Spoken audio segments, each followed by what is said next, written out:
It's so easy to find our identity in the things or the people that are around us. We can find our identity in our friends that we hang out with, or maybe it's the sports we play or in our ability to perform.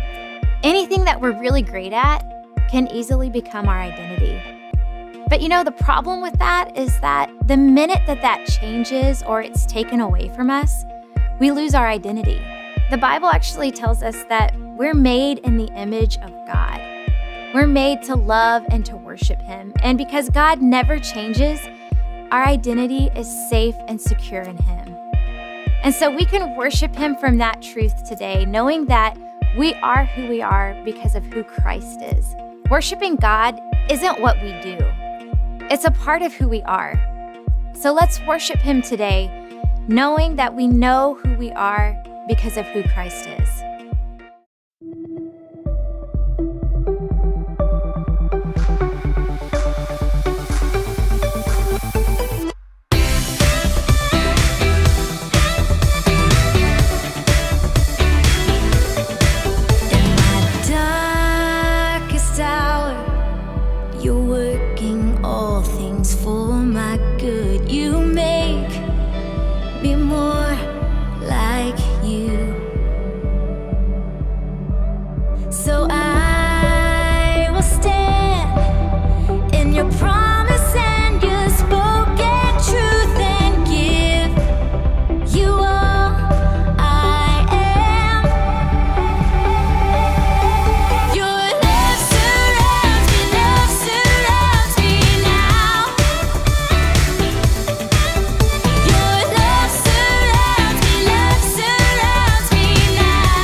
Okay, so really quick, turn to someone around you and tell them a nickname that you have.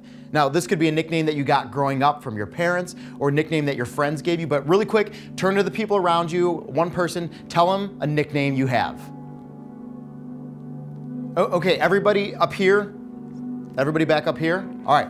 Okay, now moving a little deeper than just the nicknames that we have, let me ask you a question. How much does it bother you when people say things about you that aren't really nice or kind? Maybe they call you names or something like that, but those things that people say to you, Do you really take those things to heart and let them define you, or do you let those kind of things go pretty easily? Today, we're gonna be looking a little bit more into this idea of our identity and how what people say and think about us affects who we become. So let's now go to this week's episode of Erased. What's going on? I don't know. I don't remember who I am. What are you talking about? That makes like 0 sense. My name, I can't remember it. Do you remember yours? Of course I do. I don't know my name. You three have volunteered for an experiment. It is a chance to actually change your identity and ultimately become the person you always wanted to be. What's the catch? No catch, subject one. You get what you want. A new identity. That doesn't make sense. I mean, you don't get something for nothing. Very observant, subject three. All you have to give up is everything about who you were. Let me see who I was. I'm not here, subject one. This is just a hologram. I just need to embrace it. I need to not be afraid anymore. But I can take away your fear. God already did. He is the creator of everything, and he does it for free. Yeah, I can blend in, but God gave me an identity in who I am. And what is your identity in? God. So be it, subject one. That's not my name. My name is Donovan. Why don't you sleep on it? You don't want to make a hasty decision. Okay, wait, tell us who we...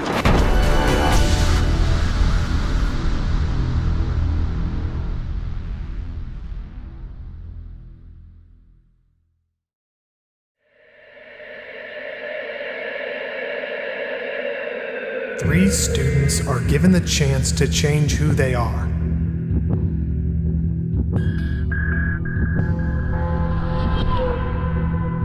They must take part in a new experiment that will give them a new identity. But in order to embrace something new, they must leave who they were behind.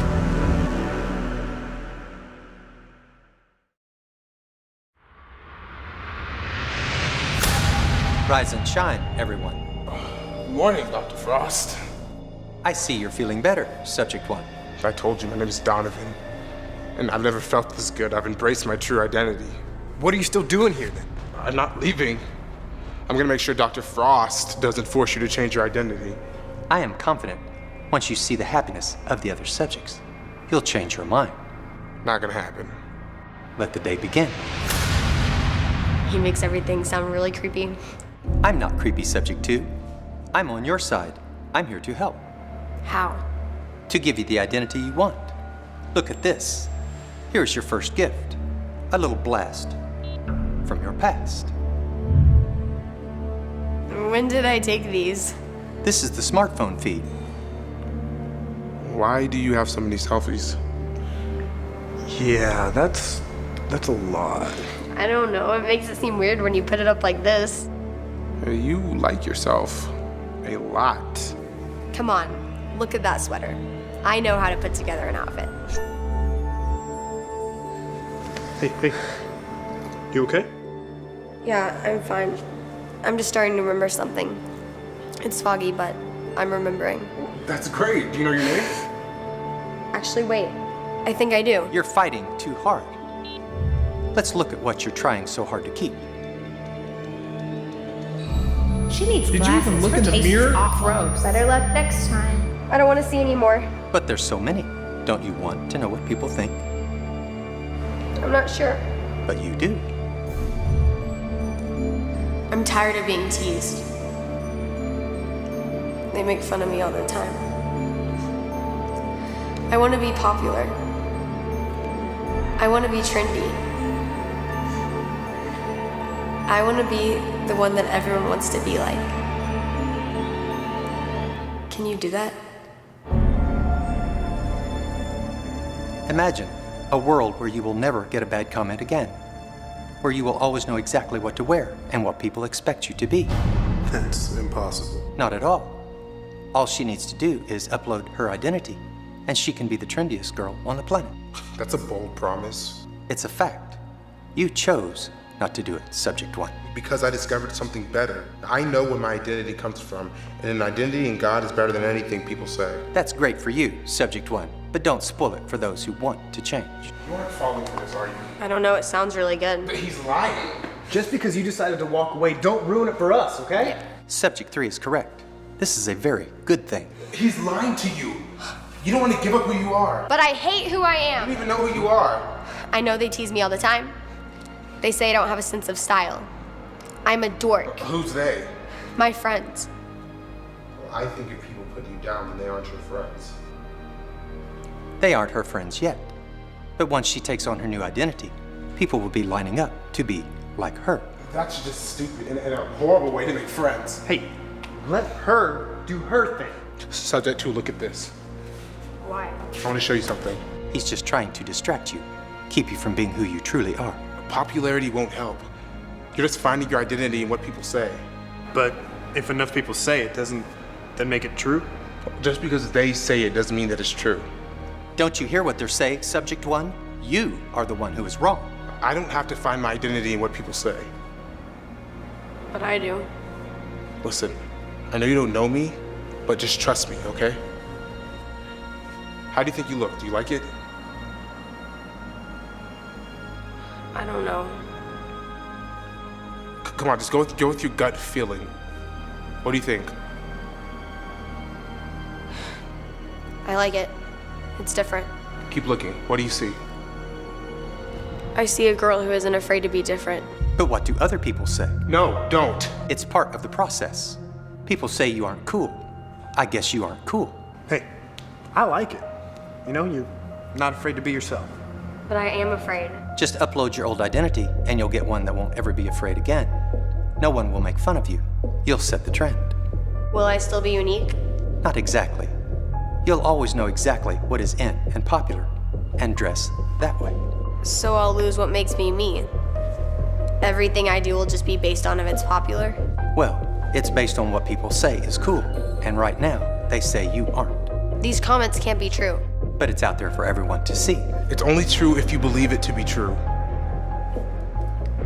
But you'll never belong. You'll be an outcast, a nerd. Don't listen to him. You do belong. God accepts you. Trust me. These are all lies.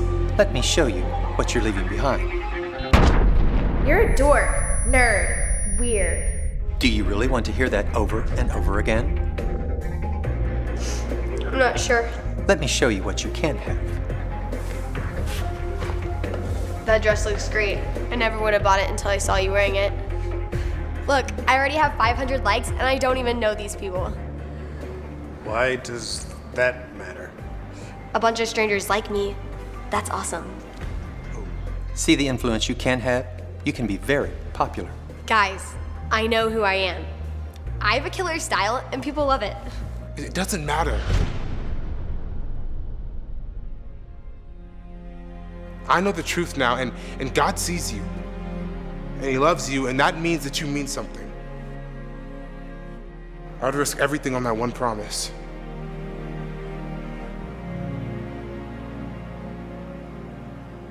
I'm worth more than words and I don't care what people say. But no one will like you. I'm not alone. I belong to God. Subject 2, what are you saying? I'm not subject to. My name is Vicky. And I don't get my identity from what other people say. I get my identity from what God says.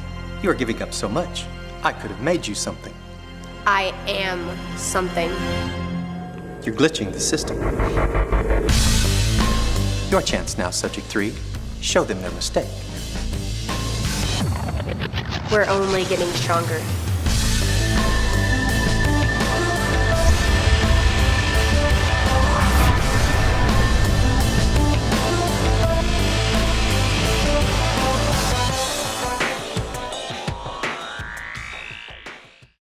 We watched as subject 2, or should we say Vicky, really struggled with her identity. She put all these pictures of herself online only to find that everyone would make fun of her style. And she began to take those comments that they said about her to heart. It began to shape her and mold her, and she started to believe what other people were saying about her.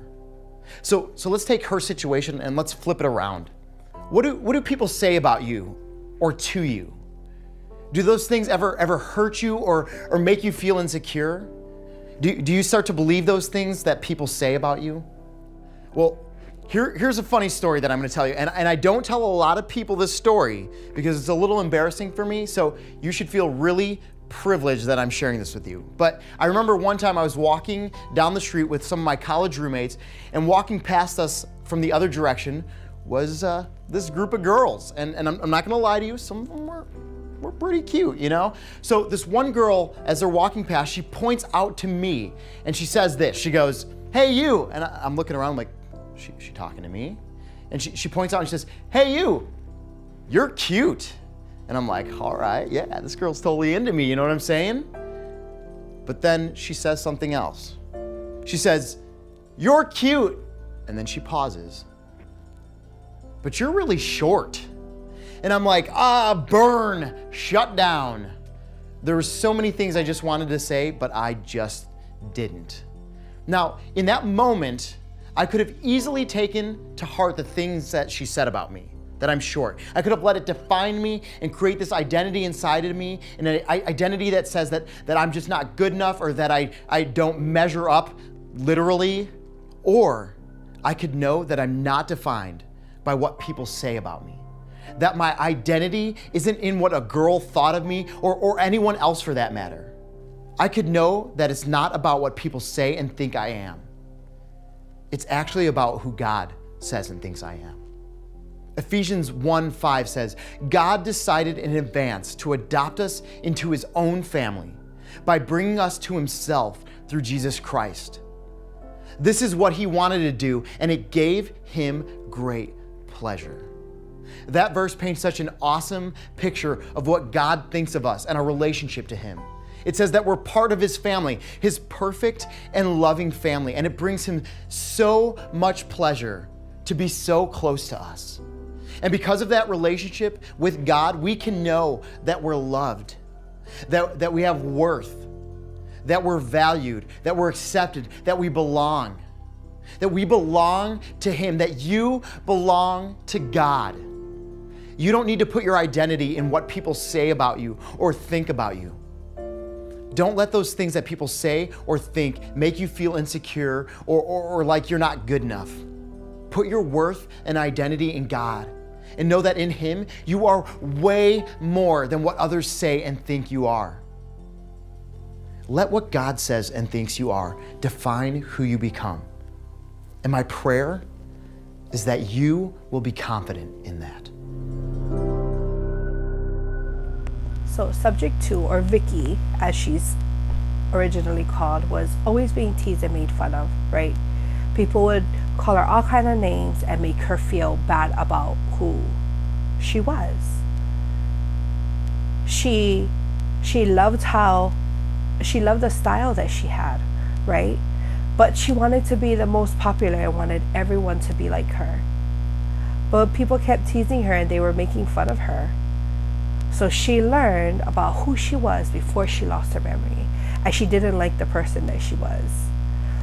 People kept teasing her, calling her all kinds of names, and it just made her feel self-conscious about who she was and made her not believe in who she was. So people or other kids might tease you or make fun of you. Have you ever felt like that? Like they've given you nicknames that was inappropriate or that made you feel less than who you are? I need you to remember that you are not defined by what other people say about you, right? It's not about what other people says, it's about who God says you are. You are a part of his family.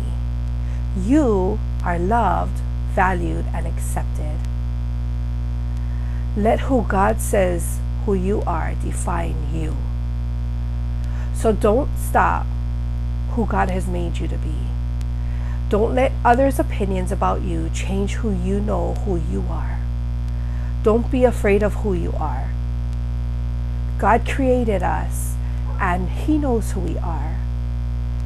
And we know who we are too. And some people might come into our lives and say the total opposite. of what we believe, about who we are. But don't let it stop you from fulfilling your purpose. Don't be who others want you to be or who they expect you to be. It's not about popularity and what others say, but you're worth more than what other people say. In Ephesians 1:5, it said that God decided in advance to adopt us into his own family by bringing us to himself through Jesus Christ. This is what he wanted to do, and it gave him great pleasure. Our point for this week is you are not who others say you are. You are who God says you are. We know that God's love for us is so great, right? And then sometimes we get caught up in the moments, our moments in life where other people choose to make us feel less than who we are. Have you ever felt like that? By whether if it's a friend or just another person where they make comments, right? Or they say stuff that makes you feel bad about yourself, or makes you feel like you're not important enough, or you're not worth anything. God knows exactly what you are going through.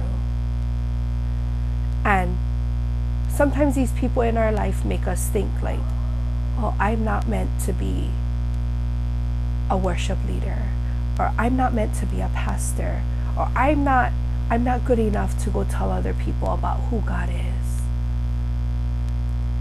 And I know that sometimes it might feel like these people know who we are, but they don't. They did not create you. They did not form you. They didn't call you, who you are called to be. God created you. He made you in his image. And if anything should help you get through your day, sometimes whether at school, whether with people that you're surrounded with, remember that God created you in his image. He has set you apart. He knows you by name. He knows every hair that you have on your head. He has called you to be who he created you to be. And no person should be able to depict who you are. And sometimes we allow people to speak death into our life, right? And what we should be doing is speaking life into other people. And I know that sometimes it's hard because people will say stuff about us like, oh, why do you go to church? Why do you sing praise and worship? Why do you speak when you do bad stuff? You know, or you're a bad speaker. You're not meant to be a preacher or a pastor because you don't know the Bible, right? Sometimes people say stuff like that. And even at a young age, God has given you these gifts and talents to use. Some of you guys, God has given you hands to play the piano, to play the bass, to play the drums. He gave you the vocals to be able to lead worship. He gave you the knowledge and the gifts to be able to speak and to pastor and preach to kids your age, to adults. But God has given you these gifts and these talents to be used for his glory. And sometimes we get stuck and we say, oh, but I don't know how to do it, or I don't want people to tease me, or I don't want to go pray in front of people because they're going to call me all kinds of names. But I encourage you guys to stand up for what you believe in, to stand up for who God has called you to be, for all the people out there that is struggling, you know, with not just your faith, but who you are, with your identity and who God has called you. Know that he has a plan and a purpose for your life. That the people you feel that are putting you down, right, that are calling you all of these names, know that that specific person, those words that they are using, yes, it can hurt you, but it can also encourage you to keep pushing. Don't let what people say stop you from your calling. Don't let them stop you from being who God has called you to be. If God has called you to be a pastor or to preach, and you believe that with all your heart, you get in His word and you read it, and you go out there and you share God's love. You share the word of God with anybody and everybody that He puts into your path. If God has given you hands to be able to play an instrument, to worship Him, don't be afraid to play your piano. Don't be afraid to sing and worship God in front of your friends. And you might feel funny, in the beginning. You might feel like, oh, they don't understand me because they don't know who God is. But guess what? That is your opportunity to share with them who God is in your life, what He has done for you and your family. You can make a difference in a person's life that is struggling right now because they don't believe in who they are. They don't know who they are. And if they don't know who God is, and they don't know the Word of God, and you are around them, it is our responsibility to share with them God's love. And when we share God's love with them, we share the Word of God with them, we are planting the seed into that person. So I encourage you guys to get out there every day of the week. Plant a seed into somebody, because you might be the person to help them to find out who God is and to be able to find their purpose. And sometimes it might get hard. Sometimes it's hard. As young kids, as youth, you get shame for telling your friends about who God is. And guess what? It's not just through words that they will know who God is in your life, but the way that you live and by the things that you say. Because people are watching us. When we say that we are Christians, that we love God, people are watching us. They're watching our every single move. They're watching everything we do and everything we say, and they will use it against us. But guess what?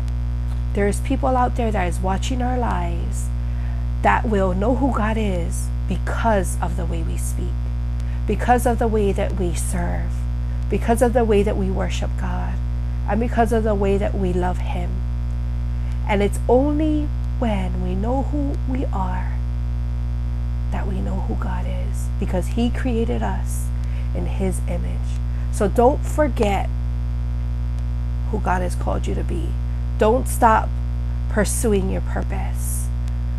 Don't stop getting to know who God is and allowing Him to help you to grow into the person that He has called you to be. We love you guys. I hope you enjoyed this episode of Erased. Join us again next week as we continue to see what subject 3 will be doing.